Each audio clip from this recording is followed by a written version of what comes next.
conversa agora com a psicopedagoga Renata Volponi. Ela nos fala aí sobre a nova rotina de estudos das crianças durante e pós-pandemia do coronavírus.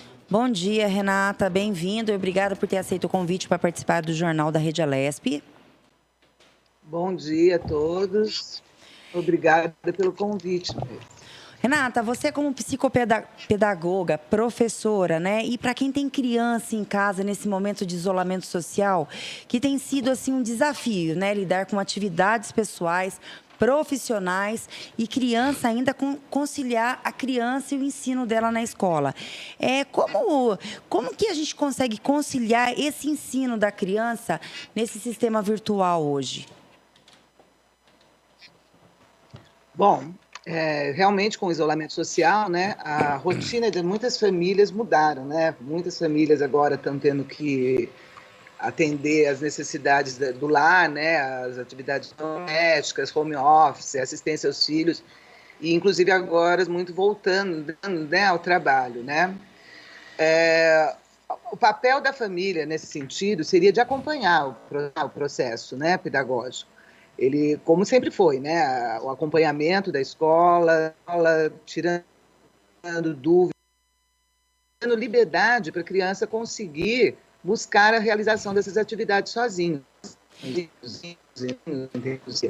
Lógico, mais novas vão ter mais dificuldades, ainda necessita mais de atividades concretas, o lúdico, né, a brincadeira, mas as crianças maiores é até importante, né, porque vai desenvolver na criança habilidades como responsabilidade, concentração.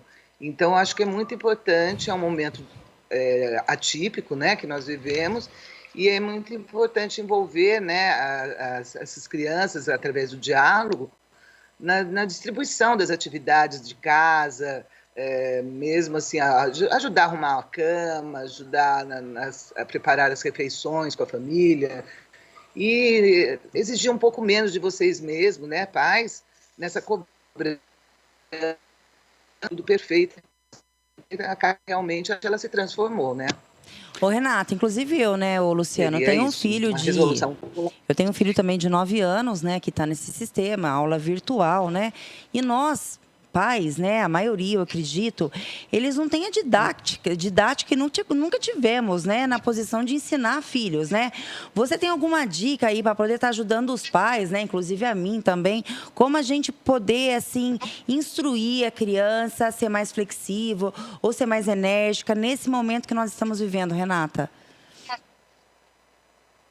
Sim, então, o primeiro é importante deixar muito claro que pai não é, né?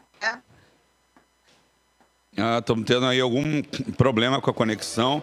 Vamos fazer o seguinte, Renata, como a conexão está falhando muito, a gente não está conseguindo entender o que você está dizendo, né? Antes estava falhando um pouquinho e a gente conseguia entender pelo contexto. Vamos tentar um pouco refazer essa ligação. Se você puder ficar aí perto de onde está aí o seu Wi-Fi dentro de casa, já ajuda.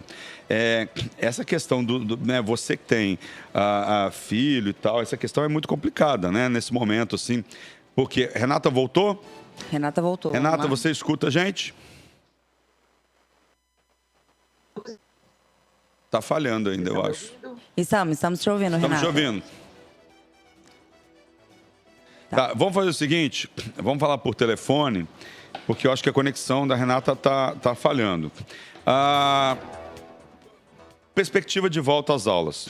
A gente não vai ter uma perspectiva aí tão cedo, porque a gente está com 1.500 mortes por dia no Brasil. Eu acho que a volta às aulas vai ser uma das últimas medidas tomadas, né, pelo governo, principalmente nesse momento.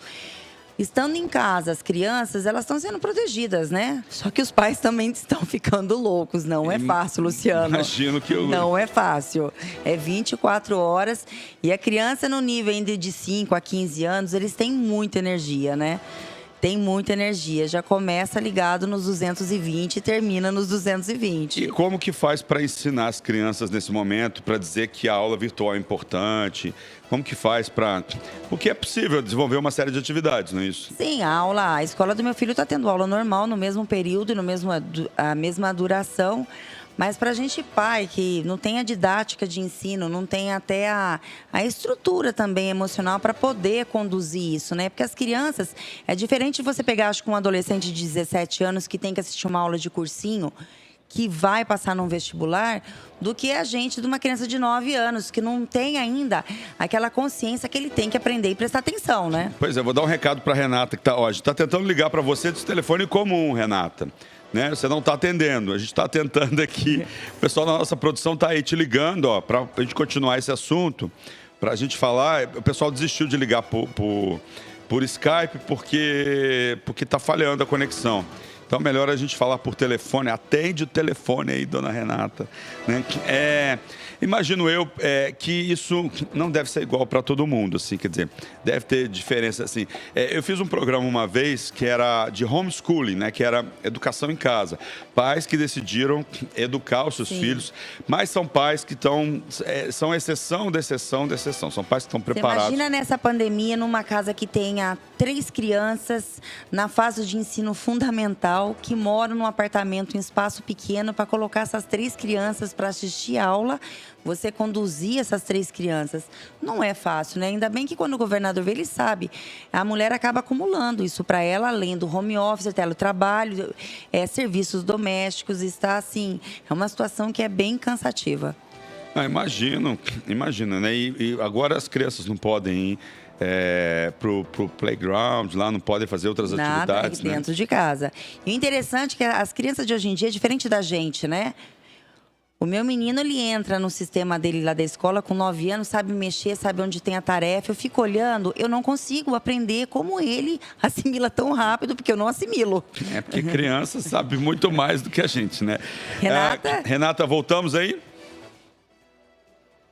Ok. Faz aí a pergunta, Lilian. Oi, Renata, voltamos? Está escutando a gente?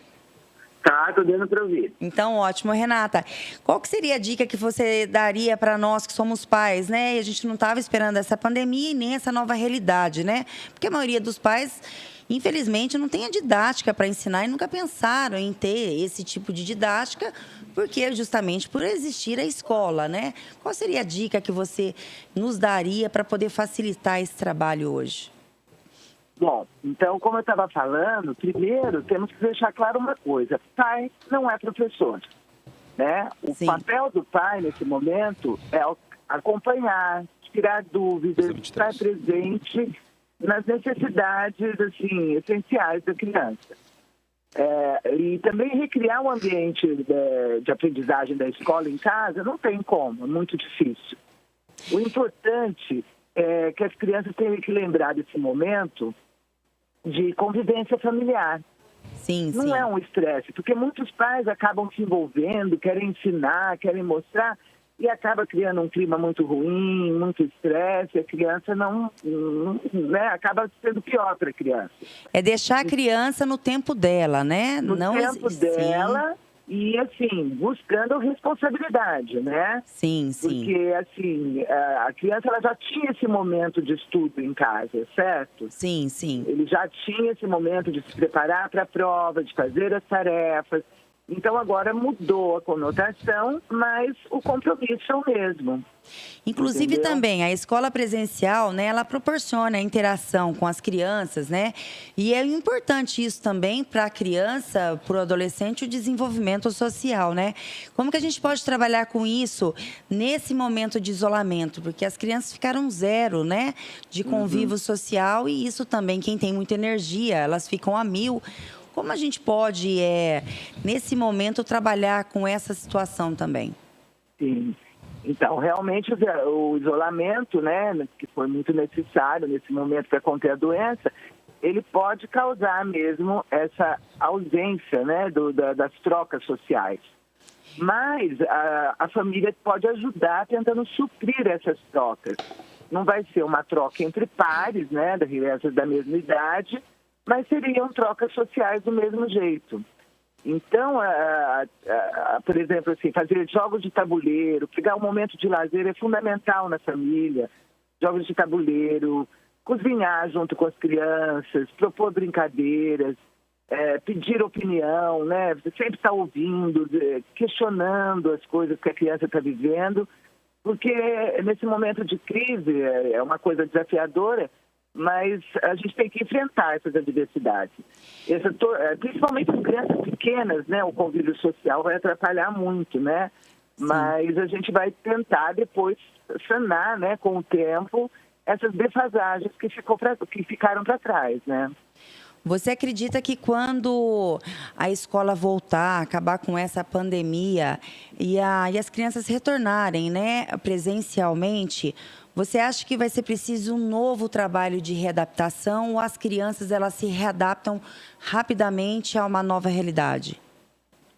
Bom, a volta nem está prevista ainda, né? Vai depender de todo um contexto aí da doença mesmo. Mas as crianças, elas não vão voltar para as aulas como se tivessem saído de férias. Vai ser uma volta diferente, né? Sim. Muitas famílias perderam sua renda, muitas perderam familiares. Então, o emocional dessas crianças vai estar muito abalado. E o retorno, como é previsto, ele vai ser com menos alunos em sala de aula. Existe a possibilidade de ter 2 vezes por semana que a criança vai fazendo rodízio e tal. Então, esse convívio, esse retorno vai ser mais individualizado. E, nesse sentido, o professor vai poder estar mais atento às necessidades individuais. E o acompanhamento, né, da parte da psicologia, do serviço social para atender essas crianças que estiverem com problemas maiores, vai ser necessário também. Eu estava até conversando aqui com o Luciano, né? É diferente uma criança de 9 ou 10 anos, uma criança de 17, né? De um adolescente. Que ele senta, ele vai ver, ele já sabe da responsabilidade, porque existe um vestibular, já existe projeto de vida. As crianças de 9 e 10 anos, você acha que tem a mesma... É muita diferença de aula presencial da aula virtual, de produtividade e aprendizado, Renata? Sim, isso é claro. Crianças mais novas, elas não têm a concentração necessária para ficar tanto tempo assistindo vídeo. As videoaulas deveriam ser com tempos mais curtos, né? Por exemplo, assim, nós temos o homeschooling, né, que é muito usado nos Estados Unidos, aqui no Brasil ainda não, né? E são prazo de 20 minutos a aula, entendeu? Que você vai passar um conteúdo e depois atividades para a criança continuar a realizar em casa. Mas, que nem você falou, crianças maiores, 17, 18 anos, eu tenho minha filha que está fazendo aula, horário normal, online, que é que ela está fazendo cursinho, né? E eu vejo todo o envolvimento, ela fica o dia inteiro sentada. Agora a criança pequena não consegue. Isso, você tem razão mesmo. Eu tenho um filho de 9 anos, nos primeiros 20 minutos da aula eu sinto que a concentração dele é melhor. Depois você começa a observar, ele está olhando para o teto, ele está cutucando o dedão do pé. E o aproveitamento, você já vê que já deu uma caída muito boa. Uma sugestão também para a criança sentir essa mudança, que agora é hora de aula, é hora de escola, eles visualizar isso, deixar o ambiente preparado para eles, né, tudo certo, colocar o fone de ouvido, em vez de deixar o som aberto, colocar o fone de ouvido, fica mais específico, e até colocar o uniforme da escola, sabe? É uma dica também. Ele se vestir apropriado com o uniforme da escola, para ele sentir essa mudança. Mas realmente, muito tempo de aula, de videoaula, não é acessível para eles, né? Difícil mesmo. Você falou do homeschooling, né? É uma categoria muito usada lá nos Estados Unidos, né? Muitos pais, o que é o homeschooling, né? Muitos pais abdicam aí de levar o filho para a escola e vão dar os conteúdos aí, né? De acordo com a idade para essa criança. Vai acabar dar aula para essa criança, né? Vai ter uma didática ali de dar aula para essa criança, ou então os pais vão receber professores em casa, né? Para ensinar. Acho que essa é a principal modalidade, né? É raro os pais, mas os pais também participam do processo, né? Você acha que a tendência é que a gente aumente aí essa questão do homeschooling? A gente já fez programa aqui sobre isso na TV Alesp, falando um pouco das vantagens do homeschooling e tal. Você acha que existe aí uma tendência aí, num curto prazo, a gente, pelo menos, aumentar esse percentual que é quase zero no Brasil? Sim, com certeza. Eu acho que esse momento que a gente deu, esse break que a gente deu aí na educação, está sendo repensado e reestruturada a forma de atuar na educação. Então, muito vai ter que ter... Mesmo assim, você vê as tecnologias das escolas públicas.